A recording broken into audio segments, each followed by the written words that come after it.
दुनिया को तो छोड़ दो, जब 90% संगत को ही समझ में नहीं आ रही तो सोचो कितनी गहन बातें ये, जिन बातों को आप और हम बड़ी आसानी से समझ पा रहे हैं गुरुदेव के आशीर्वाद से, क्योंकि आप और हमारी बुद्धि गुरुदेव ने ओपन कर रखी है, आप और हमारी दिव्य दृष्टि खोल रखी है उन्होंने, ज्ञान योग खोल रखा है। अन्यथा लाख जन्म में भी ये बातें समझ में नहीं आ सकती। ये मैनेजमेंट वाले मेरे सारे वीडियो देखते हैं, पढ़ रही है एक भी बात इनके पल्ले नहीं पढ़ रही, कानों के ऊपर से निकलती जा रही है, क्योंकि अभी इनके संस्कार कमजोर हैं, गुरुदेव का आशीर्वाद नहीं है।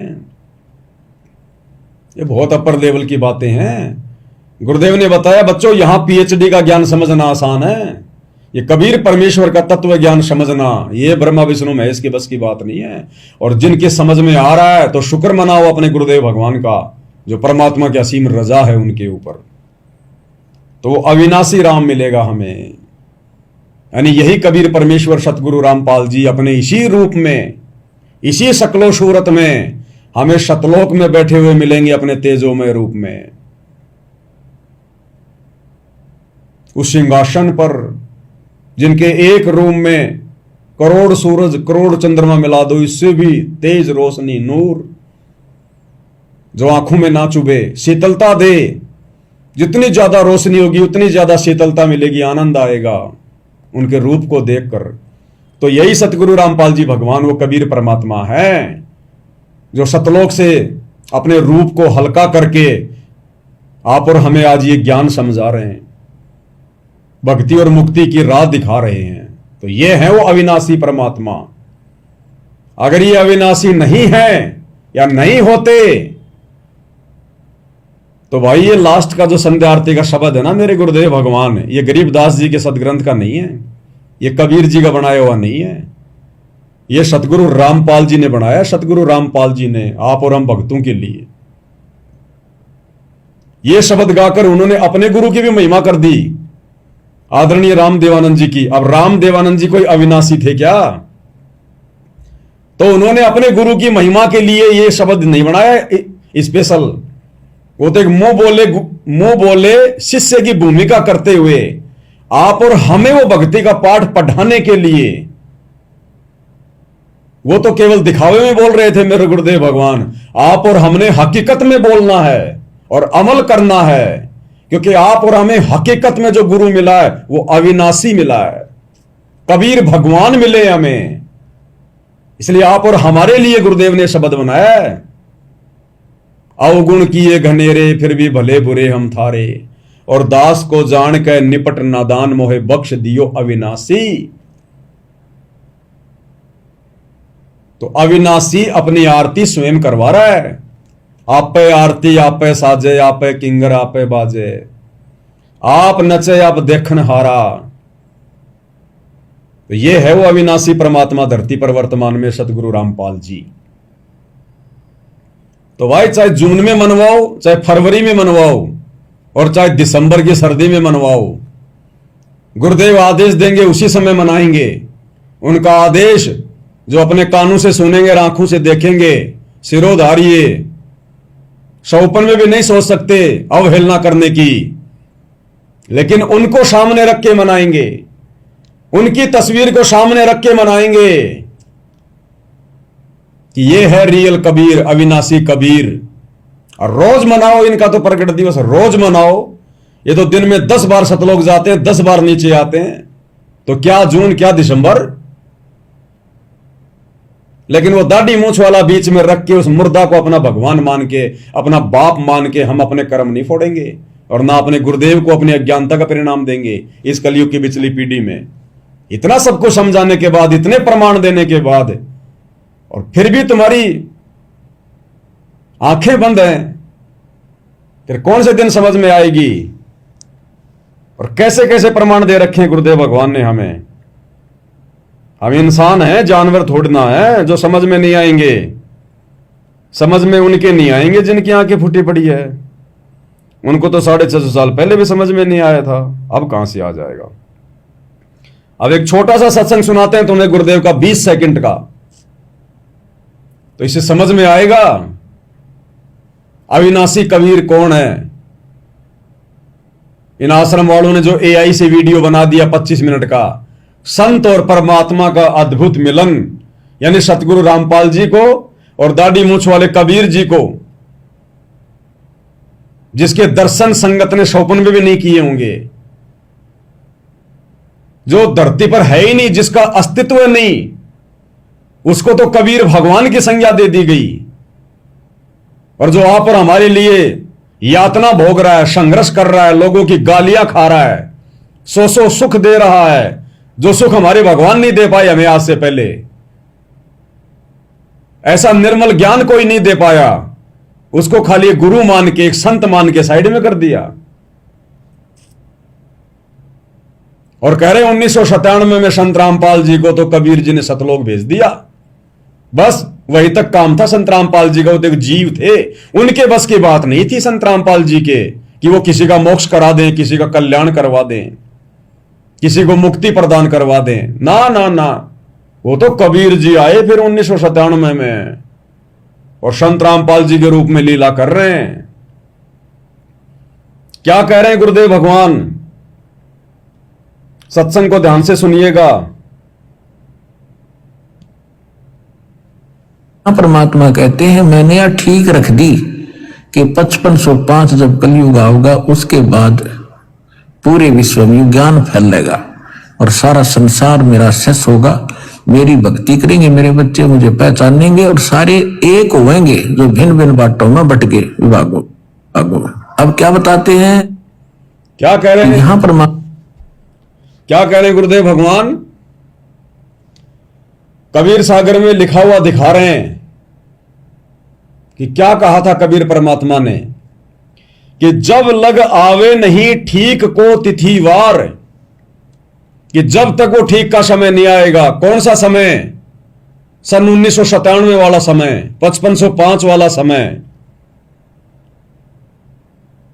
जब वो ठीक का समय आएगा तो गुरुदेव कह रहे पूरा विश्व मेरा ही शिष्य होगा और ये ज्ञान दिया जाएगा। भाई वो ठीक का समय तो मान लो 1997 में आया, तो 1997 से पहले फिर लोगों को शिष्य कौन बना रहा था? क्योंकि कबीर जी ने तो तुम लोगों के अनुसार 1997 के बाद धरती पर आकर अपना शिष्य बनाना था, लोगों को शिष्य बनाना था और ये ज्ञान देना था। तो 1997 से पहले फिर संत रामपाल जी कौन है जो ज्ञान दे रहे थे, तत्व ज्ञान दे रहे थे, सूक्ष्म वेद को खोल खोल के बता रहे थे और लोगों को अपना शिष्य बना रहे थे। और जो मेन जो ज्ञान था, जो क्रीम थी, वो सन 1994 से 1997 तक के सत्संग हैं। जो भेद उनके अंदर हैं आपको वर्तमान में भी नहीं मिलेंगे। 1997 के बाद तो केवल गुरुदेव ने धर्मशास्त्रों को दिखाया है आप और हमारे विश्वास के लिए, लेकिन जो ओरिजिनल सत्संग है, जो क्रीम है, जो सतग्रंथ साहिब की वाणियों के ऊपर जो सत्संग किए गए हैं, जींद, रोहतक, करोथा, काठमंडी, वो है ओरिजिनल क्रीम। तो वो किसने कर दिए भाई? अरे कबीर जी तो उस समय तक आए ही नहीं थे आप लोगों के अनुसार। कबीर जी ने तो 1997 में आना था 5505 पूरा होने पर। उसके बाद उन्होंने लोगों को अपना शिष्य बनाना था। तो संत रामपाल जी कहां से आ टपके फिर आप लोगों के अनुसार? ये बीच में कहां से आ गए फिर, जिन्होंने 1994 से लोगों को अपना शिष्य बनाना शुरू कर दिया? तो ये तो गलत हो गया। इसका मतलब 1994 से 1997 तक जो जो लोग संत रामपाल जी के शिष्य बने उनका तो मोक्ष होगा ही नहीं, वो तो पार होंगे नहीं, वो तो कबीर जी के शिष्य है ही नहीं। उनको तो संत रामपाल जी अपना शिष्य बना के चले गए। क्योंकि वाणी तो ये कह रही है ना, दोबारा सुन लो एक बार। कहते हैं मैंने यह ठीक रख दी कि 5505 जब कलयुग आओगा उसके बाद पूरे विश्व में ज्ञान फैलेगा। 5505 जब आवेगा यानी 1997 में, उसके बाद पूरे विश्व में यह ज्ञान फैलेगा। तो 1994 से कौन फैला रहा था भाई? कोई नकली कबीर आ गया था क्या संत रामपाल जी के रूप में?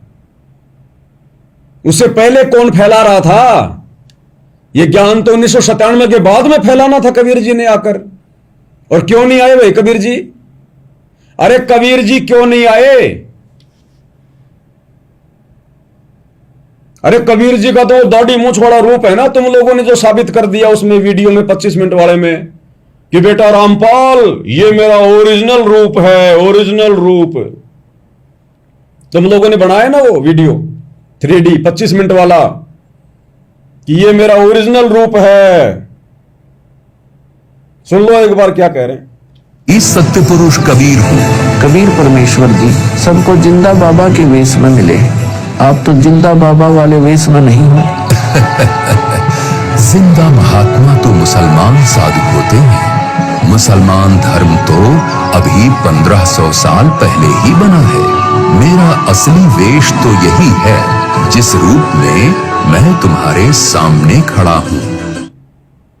बताओ, कह रहे मेरा असली रूप तो यही है जिस रूप में मैं तुम्हारे सामने खड़ा हूं, ये वाला, ये दाढ़ी मूंछ वाला, ये देखो, ये वाला, ये है असली रूप। तुम लोगों ने साबित कर दिया, ये प्रमाण बन गए। तुम लोग बिल्कुल फेल हो चुके हो भक्ति मार्ग पर, क्योंकि तुमने संत रामपाल जी को रिजेक्ट मार दिया कि ओरिजिनल रूप तो ये है कबीर का, संत रामपाल जी वाला ओरिजिनल रूप नहीं है। तुम तो फेल हो गए ये फिल्म बना के, ये प्रमाण बन गए, प्रमाण। अब आगे यदि तुम मानोगे संत रामपाल जी को कबीर, वो केवल देखा देखी समझी जाएगी, क्योंकि तुम लोगों ने, आश्रम वालों ने साबित कर दिया, ये कहकर एआई से मनमुखी आवाज बनाकर कि मेरा ओरिजिनल रूप तो यही है, ये दाढ़ी मूंछ वाला। तो भाई फिर तुम्हारे कबीर को क्यों डर लग रहा है धरती पर आते समय अपने ओरिजिनल रूप में? कबीर को डर किस बात का? अगर यही कबीर का ओरिजिनल रूप है तो अपने ओरिजिनल रूप में अपने बच्चों के सामने आने में कबीर को डर किस बात का? अरे एक सत्संग में गुरुदेव भगवान ने बताया कि ये जो काल है ना, काल, ये जो काल है ये अपने ओरिजिनल रूप में नहीं आता, ओरिजिनल रूप में नहीं आता ये काल। क्यों नहीं आता?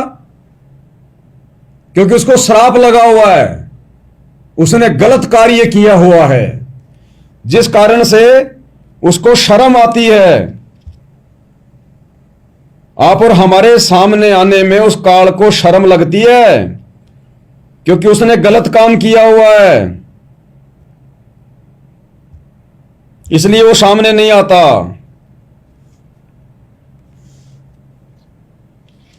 तो गुरुदेव ने बताया कि अपने बच्चों के सामने वो बाप नहीं आएगा जिस बाप में कोई दोष होगा, जिसने कोई गलत काम कर रखा होगा, वो अपने बच्चों के सामने नहीं आता, दर्शन नहीं देता। तो काल का तो समझ में आता है उसमें दोष है, उसने गलती कर रखी है। अरे कबीर जी ने कौन सी गलती कर रखी है? क्या कबीर को भी किसी का श्राप लगा हुआ है? क्या कबीर ने भी कोई कुकर्म कर रखा है जो अपने बच्चों के सामने अपने ओरिजिनल रूप में नहीं आ रहा? आना चाहिए ना, क्यों नहीं आ रहा? तुम शतलोक आश्रम वालों के अनुसार यदि दाढ़ी मूंछ वाला ही कबीर है तो वो कबीर आप और हमारे सामने क्यों नहीं आ रहा? क्यों डर रहा है? किस बात का डर है उसको? अगर वो दाढ़ी मूंछ वाला ही कबीर है तो क्या कुकर्म कर रखा उस कबीर ने? क्यों डर रहा है अपने बच्चों के सामने आने से, अपने संतान के सामने आने से? तो तुम्हारा वाला कबीर नहीं आएगा, जिंदगी में नहीं आएगा, इस कलयुग की पिछली पीढ़ी में तो बिल्कुल नहीं आएगा।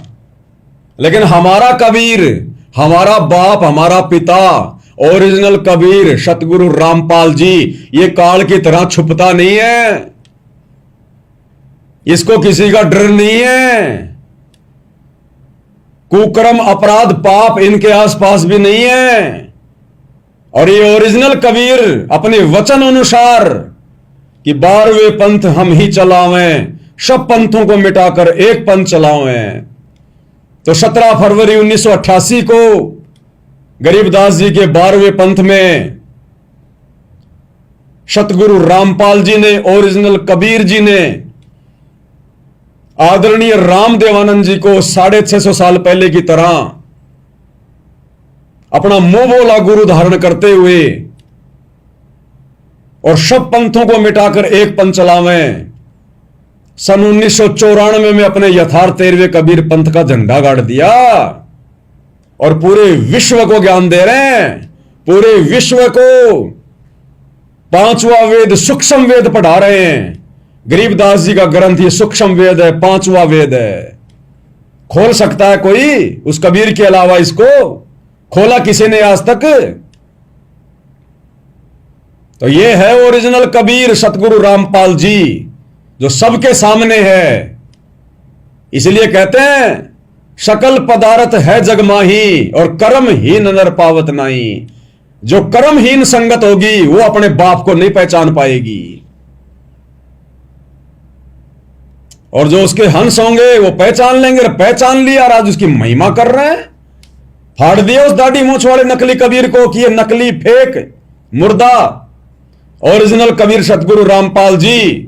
और घर घर में झंडे गड़वा दिए परमात्मा ने, घर घर में, क्योंकि वो ठीक का समय आ गया। और मान रहे अपनी आत्मा से, अपने हृदय से मान लिया अपने गुरु को अपना कबीर, अपना भगवान, क्योंकि है ओरिजिनल कबीर। तो सत्संग में क्या कहा जा रहा है और कार्य सारे उसके विपरीत हो रहे हैं। तो कौन कर सकता है? कौन कर रहा है? कबीर कर रहा है। सत्संग में तो कहा जा रहा है कि जब लगावे नहीं ठीके को तिथि बार, ये जब तक वो ठीक का समय नहीं आएगा 1997 का 5505 वाला, उसके बाद पूरे विश्व को ज्ञान दिया जाएगा। तो पूरे विश्व को तो 1994 से ज्ञान दिया जा रहा है। वो किसने दे दिया? फिर उस कबीर से पहले दूसरा कौन आ गया ये ज्ञान देने वाला, ग्रंथ साहिब को खोलने वाला? है किसी की औकात?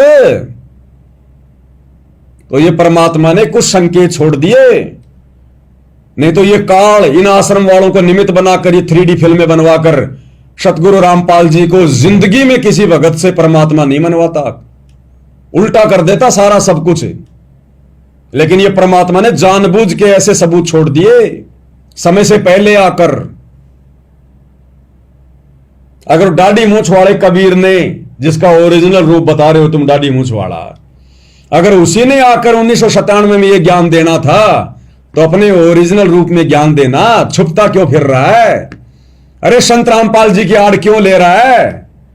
उनके चेहरे की ओट क्यों ले रहा है? अगर इतना बड़ा सक्षम है तो फिर तो काल भी ब्रह्मा विष्णु महेश की आड़ ले रहा है। काल भी ब्रह्मा विष्णु महेश में प्रेरणा करके उनका रूप बना के अपना काम कर जाता है। फिर काल में और कबीर में क्या अंतर हो गया भाई? वो भी छुप छुप के कर रहा है और तुम्हारा कबीर भी छुप छुप के कर रहा है। वो काल ब्रह्मा विष्णु महेश का शरीर की ओर लेता है, कभी श्री कृष्ण में प्रवेश कर जाता है, और तुम्हारे वाला कबीर संत रामपाल जी के शरीर में घुस गया। हमें क्या पता? तुमने देखा था क्या संत रामपाल जी को बादलों में उड़ाते हुए? वो तो तुमने बना दिया। देखा किसने था? भेजा या नहीं भेजा? या काल की तरह संत रामपाल जी के अंदर प्रवेश कर गया? किसने देखा था? AI से चाहे कुछ भी बना दो, चाहे भैंस को उड़ा दो, तुम्हारी मर्जी, तुम्हारे हाथ में है। तो ये परमात्मा किसी की आड़ नहीं लेता, ये काल वाले काम नहीं करता, ये काम तो काल के हैं। तो ये स्वयं कबीर भगवान 8 सितंबर 1951 से भारतवर्ष की पावन भूमि पे प्रकट है और सारे काम वैसे कर रहा है जो इन्होंने कबीर सागर में लिखवाए थे। 12वें पंथ हम ही चलावें और सब पंथों को मिटाकर एक पंथ चलावें। तो 12वें पंथ में प्रवेश किया इस कबीर ने। ये अपने वचन का पक्का है, इसकी एक भी वाणी फैल नहीं हो सकती। अगर ये वाणी फैल हो गई तो सारी वाणियां फैल है फिर, क्योंकि तुम्हारा कबीर तो दाढ़ी मूंछ वाला तो 1997 में आया था। उससे पहले तो 12वां पंथ ही समाप्त हो गया, क्योंकि जिस दिन सतगुरु रामपाल जी ने 1994 में 13वां नया कबीर पंथ चलाया, उसी दिन 12वां पंथ समाप्त।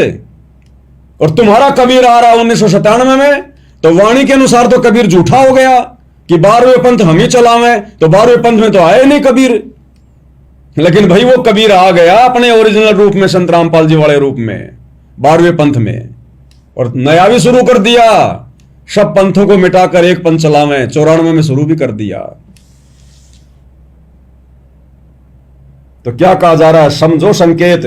परमात्मा कहते हैं मैंने यह ठीक रख दी कि 5505 जब कलयुग आओगा उसके बाद पूरे विश्व में ज्ञान फैलेगा और सारा संसार मेरा शेष होगा, मेरी भक्ति करेंगे, मेरे बच्चे मुझे पहचानेंगे और सारे एक होंगे जो भिन्न भिन्न बाटों में बट गए विभागों में। अब क्या बताते हैं, तो यहां पर तो ये सारा काम तो सतगुरु रामपाल जी 1994 से कर रहे हैं।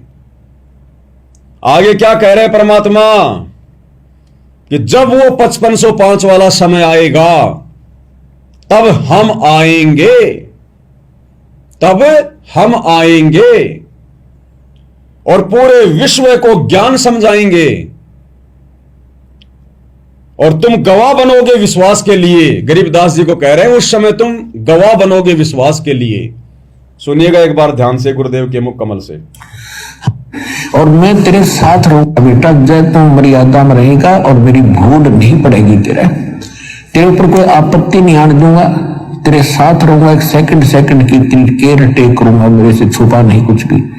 तो भक्ति करना, ये सिमरन करना और जाके मेरा गवाह बन, तेरे भाई बहनों को जगा, उनको समझा, इसलिए तुझे यहां लाया हूं। और तेरे से पहले हमने सुल्तान इब्राहिम सुल्तान को और दादू जी को और नानक जी को हम यहां लाए थे, उनको ये स्थान दिखाया था और फिर उनको छोड़ा था, उन्होंने भक्ति की बेटा और वो फिर यहां आए। तो ऐसे ही आप जाओ। और मैं और बताता हूं तेरे को, 120 वर्ष में काशी में धारक एक दुल्हाई की भूमिका किया करता था और उस समय भी मैंने ज्ञान प्रचार किया था। लेकिन इस काल में अहमद धर्मदास जी को भी यहां लाया था, मुल्कदास को लाया था और भी बहुत से लिख बताए उन्होंने। लेकिन धर्मदास जी ने जो मेरा ज्ञान लिखा था, जो 120 वर्ष तक मैंने रहकर बोला था, काल के भेजे हुए इन 12 पंथों में इन्होंने उसमें काफी परिवर्तन कर दिया।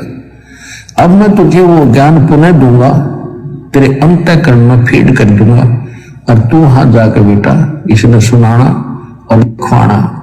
आने वाले जो 5500 वर्ष कलयुग बीतेगा उस समय पूरा तहलका मचाएंगे, पूरे विश्व के प्राणियों को हम शिक्षा ग्रहण करवाएंगे, ये शिक्षित होंगे, सदग्रंथों से को पहचानेंगे। 1997 के बाद शिक्षा ग्रहण करवाएंगे। ये शिक्षा किसने ग्रहण करवाई? अरे बच्चे बच्चे को 1997 से पहले किसने शिक्षित करवा दिया? जबकि यहां तो 1997 की बात हो रही है कि 1997 के बाद में बच्चे बच्चे को शिक्षित करवाएंगे। ये साक्षरता अभियान आज से 30 साल पहले गांव गांव में किसने चलवाया? ओरिजिनल कबीर सतगुरु रामपाल जी ने, उनकी प्रेरणा से सरकारों ने साक्षरता अभियान चलाया। क्योंकि कलयुग की बिचली पीढ़ी उसी दिन शुरू हो गई थी जिस दिन धरती पर सतगुरु रामपाल जी प्रकट हुए थे, 8 सितंबर 1951 को। क्योंकि जब तक ये परमात्मा धरती पर रहता है तब तक ही वो पीढ़ी का समय होता है। तो शिक्षा परमात्मा ने पहले से शुरू करवा दी थी, पहले से ही साक्षरता अभियान के माध्यम से गांव गांव में जाकर औरतों को पढ़ाया करते थे, बड़े बूढ़ों को लोग जो है पढ़ाया करते थे, गांव गांव में टीचर जाया करते थे। जबकि तुम्हारा डाडी मूंछवाड़ा कबीर तो कह रहा 1997 के बाद में सबको शिक्षित करेंगे। तो 1997 के बाद में किया या उससे पहले किया परमात्मा ने? 1951 से परमात्मा ने शिक्षा की और विज्ञान की लहर शुरू कर दी थी। विज्ञान और शिक्षा की लहर। और आगे क्या कह रहे हैं? और फिर हम आएंगे और पूरे विश्व को बेटा सच्चा ज्ञान बताएंगे, तुम उस समय प्रमाण बनोगे एक गौ। और क्या कह रहे हैं गरीबदास जी को कि 1997 में हम आएंगे, सबको सच्चा ज्ञान बताएंगे। तो संत रामपाल जी झूठा ज्ञान बता रहे थे क्या 1997 से पहले? अगर 1997 के बाद ही सच्चा ज्ञान बताना था तो 94 से 97 के बीच में संत रामपाल जी झूठा ज्ञान बता रहे थे क्या? और कह रहे हैं बेटा गरीबदास उस समय तुम गवाह बनोगे, उस समय फिर तुम गवाह बनोगे। ध्यान से सुनो ये शब्द, तुम गवाह बनोगे, ये वाले पहचानेंगे, जानेंगे और फिर हम आएंगे और पूरे विश्व को बेटा सच्चा ज्ञान बताएंगे। तुम उस समय प्रमाण बनोगे, एक गवाह बनोगे जनता के दिल डटने। 1997 में हम आएंगे और उस समय बेटा गरीबदास तुम गवाह बनोगे, तुम प्रमाण बनोगे।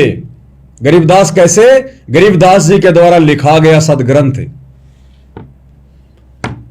तो भैया 1994 से गरीबदास जी को गवाह बना के उनके द्वारा लिखे गए सदग्रंथ साहिब का पाठ कर करके उन वाणियों को खोल खोल के फिर दुनिया को कौन समझा रहा था? अरे कबीर जी तो कह रहे हैं दाढ़ी मूंछ वाले, तुम्हारे कबीर भगवान आश्रम वालों, कि मैं तो 1997 के बाद में आऊंगा और गरीबदास बेटा तुम्हारे को मैं गवाह बनाऊंगा, तुमसे जो ग्रंथ लिखवाऊंगा वो गवाह बनेगा आत्माओं का दिल डांटने के लिए। तो उस गरीबदास जी के सदग्रंथ को गवाह के रूप में तो सन 1994 से सतगुरु रामपाल जी दिखा रहे हैं। अरे कबीर का काम तो पहले शुरू कर दिया, कबीर को तो पता भी नहीं। कबीर तो 1997 में आया और सतगुरु रामपाल जी ने वो सारे काम 1994 से शुरू कर रखे हैं। तो बड़ा कौन हुआ? कबीर बड़ा हुआ है, सतगुरु रामपाल जी बड़ा हुआ। उस कबीर के ठीक के समय से पहले 5505 वाला जो ठीक का समय कबीर ने रखा था, उस ठीक के समय से पहले यह काम संत रामपाल जी ने शुरू कर दिया और कबीर को इस बात की भनक भी नहीं है। बताओ तो बड़ा कौन हुआ? कबीर तो लेट हो गया, सतगुरु रामपाल जी ने पहले शुरू कर दिया। तो कौन हुआ बड़ा? गुरु बड़े हैं गोविंद से। थोड़ा बहुत बुद्धि विवेक का इस्तेमाल करो। ये जानबूझ के परमात्मा ने ऐसी लीलाएं की हैं समय से पहले, अन्यथा आज ये आश्रम वाले काल प्रेरणा से संत रामपाल जी को परमात्मा नहीं मानने देते। ये 3D फिल्में बना बना के काल प्रेरणा से, कार्टून बना बना के, मनमुखी AI से संत रामपाल जी की आवाज में वॉइस बना बना के, वीडियो बना बना के सबको भ्रमित कर देते, सबको। जब आज भी इतना कुप्रयास कर रहे हैं ये, अगर ये प्रमाण नहीं होते हमारे पास में तो काल संत रामपाल जी को कबीर मानने देता क्या?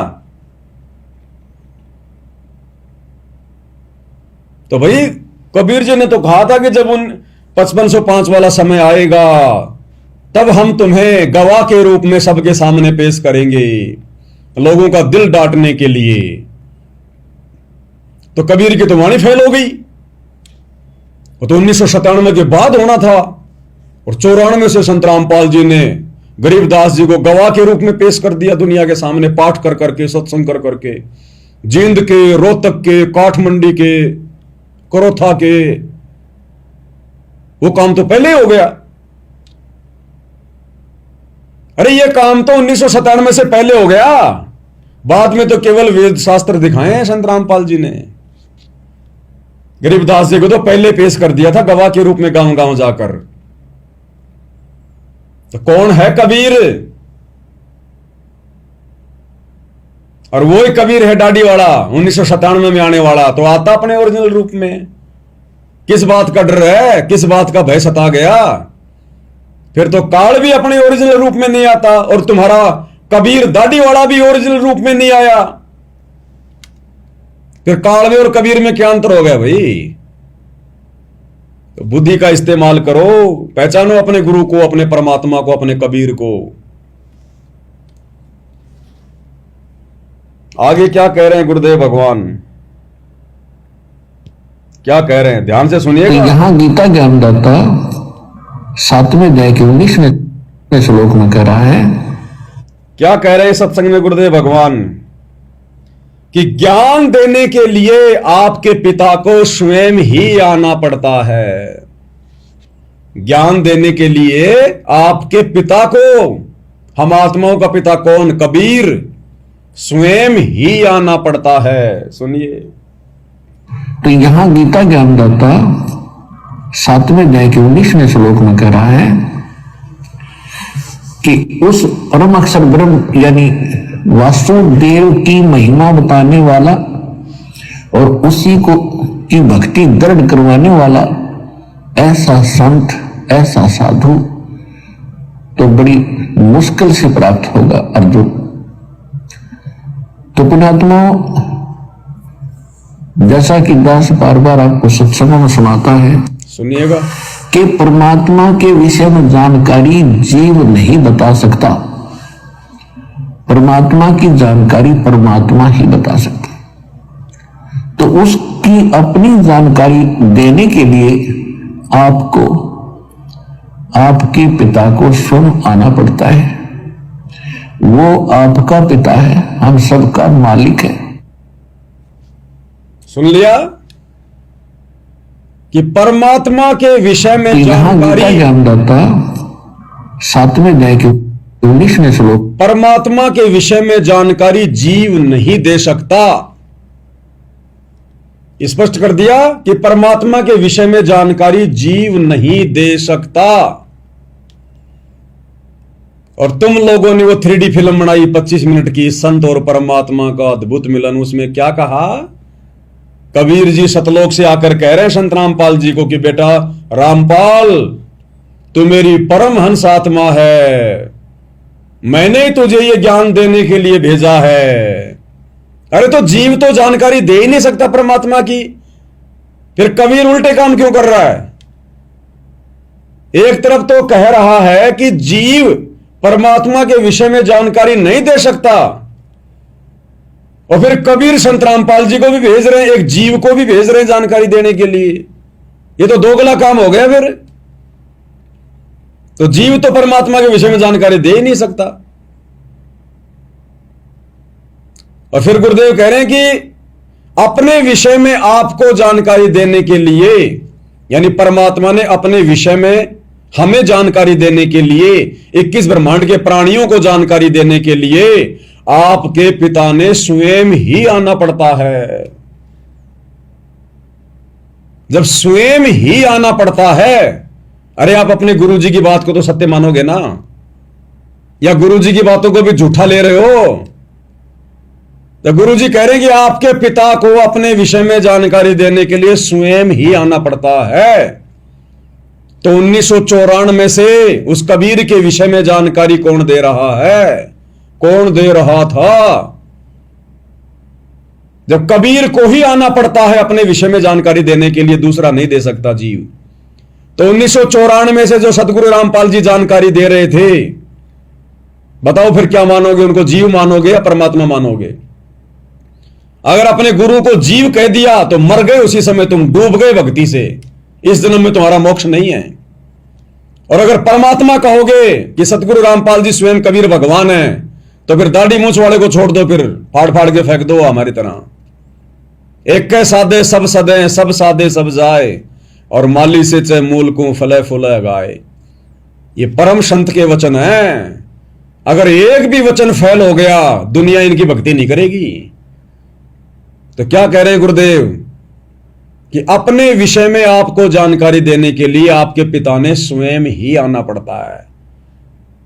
तो संत रामपाल जी 1993 से 1994 से आसाराम के बारे में जानकारी दे रहे थे या कबीर जी के बारे में? तो अपनी जानकारी कबीर स्वयं आके देता है, कोई जीव नहीं बता सकता। बेटा रामपाल, तू मेरी परमहंस आत्मा है, जो मर्जी बना दो यही से तुम लोग, जो मर्जी बना दो, अपना बेटा बना दो, चाहे कबीर जी का बेटा बना दो संत रामपाल जी को, तुम्हें कौन रोक रहा है? लेकिन ये कर्म भोगने पड़ेंगे। अपने पैरों पर तुम कुल्हाड़ी मार रहे हो, अपने गुरु को मानुष साबित करके। उस भोली भाली संगत को आश्रमों में बैठा कर ये वीडियो दिखाकर तुम कितने पाप के भागी बन रहे हो। वही गलती करवा रहे हो जो 650 साल पहले हुई थी, गुरु को मानुष मनवाने वाली गलती। घोर अपराध कर रहे हो तुम्हें पता भी नहीं है काल तुम्हें किस प्रकार से पाप का भागी बना रहा है। इस पिछली पीढ़ी का परमात्मा ने 4 युगों से इंतजार किया, 4 युगों से, और शिक्षा इसीलिए दी है, शास्त्र इसीलिए दिखाएं, इतना ठोक ठोक के ज्ञान समाज से पंगा लेके इसीलिए सुनाया कि हम गुरु को परमात्मा के रूप में स्वीकार कर ले, अब धोखा ना खाएं। और सब कुछ होने के बाद तुम जानबूझ के परमात्मा की आत्माओं को काल के जाल में बैठा रहे हो, गुरु को मानुष मनवा रहे हो तुम जानबूझ के। तुमसे बड़ा अपराधी कौन होगा परमात्मा का? तो क्या कह रहे हैं, उस परमेश्वर को अपनी जानकारी देने के लिए स्वयं आना पड़ता है। तो 1994 से कौन दे रहा है जानकारी? कौन है फिर? सतगुरु रामपाल जी, स्वयं कबीर परमात्मा। और जीव परमात्मा के विषय में नहीं बता सकता, तो संत रामपाल जी फिर कैसे बता रहे थे 1994 से, अगर जीव थे तो कहीं तो टिक जाओ आश्रम वालों, कहीं तो ज्ञान को आधार बना लो।